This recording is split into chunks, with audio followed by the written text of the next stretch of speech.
안녕하세요. 서울 메디탑 위원회 주로 NC 부설센터의 센터장 이서아입니다. 뇌과학으로 답하다 우울증을 치료하는 뉴로피드백이라는 주제로 설명을 해드릴 건데요.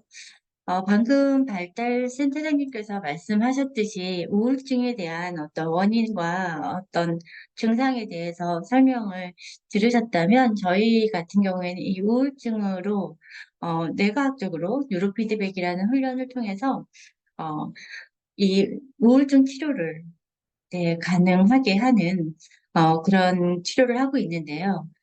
우울증 환자의 경우에는 저희 뇌파상에서 우울증과 관련된 뇌파가 계속 증가를 하거든요.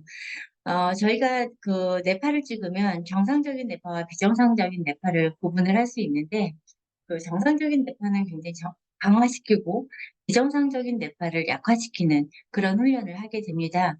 그래서 우울증과 관련된 뇌파를 약화시켜서 우울증을 치료하게 되거든요. 그런데 여기서 중요한 부분은 우울증 같은 경우에는 제가 알기로 약을 이렇게 늘려서 복용을 해야 될 가능성이 높은데 뉴로피드백으로 우울증을 치료한 경우에는 우울증 재발률을 굉장히 낮추는 그런 효과가 있습니다. 저 같은 경우에는 저희 회원들 중에 우울증을 치료한 사례가 굉장히 많아요. 그래서 집에서 나오지 못하는 성인들 같은 경우에도 요즘에는 성인이 된 대학생들, 네, 취업을 앞두신 분들이 집에서 나오기 힘들어하는 그런 경우들이 많더라고요. 그래서 집 밖으로 나와서 생활을 할 수 있도록 도와드린 경우가 종종 있는데, 원래는 소아 우울이나 어린아이들의 우울이나 노인 우울만 대두를 했다가 요즘에는 성인, 직장인들의 우울이 좀 높아지는 추세인 걸로 보여져서 그런 사례가 좀 더 많아지고 있는 것 같아요. 네. 자, 일단은 저희 또 이제 뇌가 공부의 시간이 돌아왔습니다. 우울증에 관여하는 데 영역은요. 네. 이 전두엽 부분 제가 늘 말씀드렸던 이 앞에 부분, 이 전두엽 부분과 측두엽 부분, 그 측두엽 부분의 안에 해마와 편도체가 있다고 말씀을 드렸잖아요. 걔네들이 우울증에 관여하는 뇌 영역이에요. 특히 이 전두엽 부분이라는 것은 사고와 계획을 담당하는 뇌 영역이거든요. 그런데 우울증 환자의 경우에 전두엽의 기능이 약화가 되고 있는, 저하가 되고 있는 걸 볼 수가 있습니다.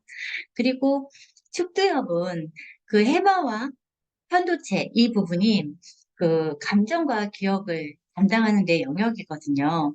그렇기 때문에 우울증 환자의 경우에 축두엽의 그 기능도 옆에 축두엽의 기능도 저하되어 있는 걸 볼 수 있거든요.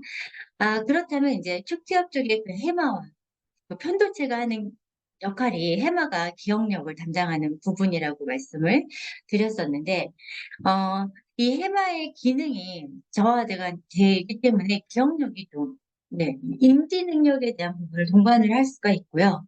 편도체라는 부분은 감정을 담당하는 부분이거든요. 특히나 공포나 불안을 담당하는 영역으로도 알려져 있어요. 그런데 얘네가 어떻게 되냐면, 과하게 활성이 되면, 그러면 불안과 공포가 마음속에서 더 크게 자리하게 되는 거죠. 네. 그래서 그런 부분에 대한 우리가 지금 전두엽, 축두엽, 해마, 편도체 그 부분에 대한 어 뇌 기능을 뇌의 그 기능을 역할을 담당하는 부분을 자극을 해서 그 기능을 강화시키는 그런 훈련을 하게 되는 거거든요. 네. 일단은 저희 발달센터장님께서 연령별 우울에 대한 어떤 증상이나 어떤 그 원인에 대해서 말씀을 주셨는데요. 지금 뉴로피드백도 마찬가지로 소아 우울이나 청소년 우울이나 아동들의 우울, 그리고 성인 우울, 그 다음에 노인 우울에 대해서 활용이 다 가능하고요. 그리고 원인이 다 다르잖아요. 우울이 걸린 원인이 달라요. 방금 말씀하셨듯이 소아 우울인 경우에는 그 아이들이 스트레스에 굉장히 노출이 되면서 호르몬의 불균형으로 인한 우울이 올 수가 있고요. 그리고 유전적으로 우울의 인자가 약한 부모님의 그 유전을 받았을 수도 있고요. 아니면 부모님의 어떤 양육의 태도나 아니면 사회적으로 대인관계에서 오는 그런 부분에서 오는 우울이 다 다르잖아요. 원인이 다르기 때문에 그 원인에 따라서 치료가 가능하다는 거죠. 그리고 특히나 청소년 우울 같은 경우에는 청소년기니까 원래 그래. 청소년 때는 원래 그렇지. 예민해. 어, 우리 아이가 아닌 애야. 라고 그 우울을 그냥 넘겨버리시면 굉장히 위험하다는 거죠. 아까 말씀하셨듯이 경찰력을 동원을 해야 될 정도로 그 정도로 심해지는 그 우울까지 갔을 때는 아이들이 많은 신호를 했을 거예요. 한번 어, 품행 장애로 오는 신경망이 열려버리면 다음번엔 더 큰 장애로, 품행의 장애로 이어지거든요. 그런 부분들을 막아주는 그런 부분이 필요하고, 그리고 노인 우울 같은 경우에도, 아니면 성인 우울 같은 경우에도, 우울증이 정신적인 부분에서 왔지만, 이 신체적으로 너무너무 아파하세요. 방금 섭식, 뭘 드시지 못하고 주무시지도 못하기 때문에 몸이 아파오는 건 너무나 당연한 거거든요. 그리고 파킨슨, 네, 이런 부분으로도 같이 오기 때문에, 어, 그, 굉장히, 어, 주의 깊게, 그리고 치료를 잘 해드려야 되는 부분인데요. 자, 저희가 이제 대표적으로 굉장히 이제 아까 방금 말씀드렸듯이 우울의 원인을 찾아서 치료를 하게 되지만 대표적인 부분이 이제 우울감. 네. 그래서 전두엽과 특두엽 기능이 저하되었기 때문에 이 전두엽과 특두엽의 기능을 활성화시키는 그 뉴로피드백 치료가 도움이 될 거고요. 그리고 불안으로 오는 우울증 증상이 있잖아요. 굉장히 그 불안과 우울은 같이 동반되는 게 굉장히 많기 때문에, 어, 이 불안도 편도체의 기능이 아까 과하게 활성이 됐을 때, 그죠? 불안과 공포가 심해진다라고 말씀을 드렸잖아요. 그렇게 편도체의 기능을 좀 억제를 시키는 것을 뉴로피드백 치료로 도움을 드리고 있습니다. 그 다음에 스트레스. 스트레스로 오는 그 우울증에 대한 부분도 스트레스 완화를 통한 그 뉴로피드백 치료로 어, 도움을 드릴 수가 있어요. 이렇게 이제 우울증의 증상이 여러 가지가 있기 때문에 다양한 뉴로피드백 치료법을 적용을 할 수가 있고요. 저희가 뇌파 측정으로 보면 이렇게 이게 이제 처음 BQ1과 BQ2 그리고 어, 어, 저희 의료기에 그 뇌파 측정하는 그 세 가지의 그 뇌파 측정 그 데이터가 나오는데요. 이 BQ1에서 봤을 때 이렇게 정서 지수라고 하는 부분에서 우리가 우울증을 판독을 할 수가 있고요. 물론 다른 부분의 뇌파랑 다 긴밀하게 연관되어 있기 때문에 다 같이 봐야 되지만 특히나 이렇게 우울의 증상이라고 여기 보이시나요? 예, 성향, 우울이라고 뜨잖아요. 네. 이게 이제 알파파의 그 비대칭성으로 나오는 그게 우울로 나타나기 때문에 근데 연구 결과를 보면 자네의 알파파가 과하면 우울증이 생긴다라는 연구 결과도 있고, 운의 알파파가 비대칭적으로 과하면, 그러면 우울증의 소견이 보인다라는 연구 결과도 있습니다. 근데 대체적으로, 저희 뇌파를 찍었을 때 자네의 알파파가 굉장히 과했을 때 우울증이 나타나는 걸로 보여졌고요. 그리고 이 새로운 데이터 우측을 보시면, 예, 제가 우측을 보시면 여기 위에 인지, 수면, 정서 이렇게 보이시잖아요. 이 정서 쪽에 우세율을 봤을 때 또 우리가 우울과 조증을 판단을 할 수가 있습니다. 그래서 다 같이 연관해서 봐서 뇌파로 그 우울증을 분석해 드리긴 하지만 어쨌든 이렇게 데이터로 우울증을 확인을 할 수가 있습니다. 자, 그래서 저희가 우울증의 소견이 보이는 뇌파를 봤으면 이제 뉴로피드백 훈련을 하게 되는데요. 뉴로피드백 훈련은 자신에 대해서 발생한 뇌파 정보를 활용해서 아까도 말씀드렸듯이 정상적인 뇌파를 굉장히 강화시키고 비정상적인 뇌파를 약화시키는 그런 치료 방법을 하고 있는데요. 게임 형태로 이루어졌다고 말씀을 드렸잖아요. 그런데 이제 요, 우울에 좋은, 대표적인 훈련을 보자면, 제가 아까 전두엽과 측두엽을, 어, 그 기능을 강화시켜야 된다고 말씀을 드렸잖아요. 자, 집중력 훈련을 하게 되면 여기에 이제 집중력 훈련이라고 하는 부분, 관역에 화살을 맞추는 것도 있고요. 폭탄을 맞추는 훈련도 있고요. 그리고 그 다트에서 이제 다트로 이렇게 맞추는 그런 훈련도 있습니다. 여러 가지 훈련 중에 제가 가장 기본적인 훈련을 가지고 왔고요. 여기에는 그 측두엽의 청각 피질, 그리고 전두엽의 운동 피질, 그리고 두정엽의 감각 피질을 같이 발달시키는 효과가 있습니다. 그렇기 때문에 전두엽과 측두엽의 기능을 강화시키는 데 굉장히 도움을 줄 수가 있고요. 그리고 기억력 훈련이라고 하는 행성 훈련 또는 어, 저희가 이제 그 두더지가 기억력 훈련으로 이제 활용이 되는 경우가 있어요. 그런 그 훈련뿐 아니라 인지 훈련으로 이제 넘어갔을 때 기억력을 도와주는 훈련들이 있는데 얘네들이 작업 기억 능력을 향상을 시키면서 전전두엽이랑 해마 복합체, 즉 해마와 편도체를 같이 자극을 시켜주는 그런 기능을 하고 있습니다. 그렇기 때문에 우울증에 굉장히 탁월한 효과를 발휘를 할 수가 있을 거고요. 우울증은 아까 저기 임필성 센터장님께서 하셨듯이 인지장애랑 같이 오는 경우가 많잖아요. 제가, 음, 그 훈련을 하는 초등학교 3학년 친구도요. 인지는 굉장히 좋게 발달을 했더라고요. 인지 기능은 굉장히 좋았는데, 엄마도 그렇고 선생님들도 그렇고, 인지 능력이 아직 발달이 덜 돼 있는 걸로 파악을 하셨더라고요. 아이는 늘 짜증이 많고, 신경질적이었어요. 그 아이가 엄마를 굉장히 힘들게 했겠죠. 그리고 뭐 하고 싶은 것도 없고, 굉장히 무기력하고, 수면이나 뭐 먹고 싶은 것도 없고, 예. 그죠.